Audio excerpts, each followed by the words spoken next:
Welcome. In this video I will show you how to quickly improve your file transfer speed on GoPro Mission 1 Pro camera.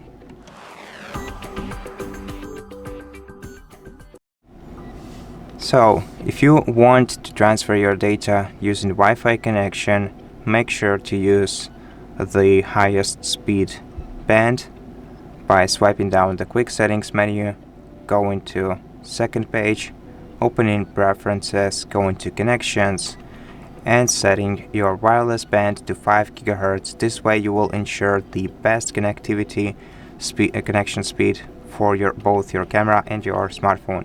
Also make sure to keep them as close together as possible because 5 GHz doesn't have the best coverage.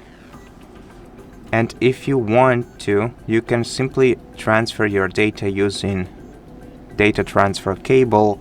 The cable has to be inserted into the USB-C port on the right side of your camera.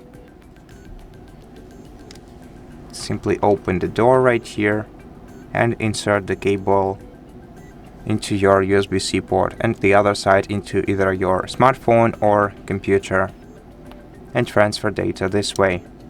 This should definitely be faster than just Wi-Fi transfer. And that's pretty much it. Thank you for watching this video. If it helped you, please consider subscribing to our channel, leave us a like and a comment below, and I'll see you in the next one.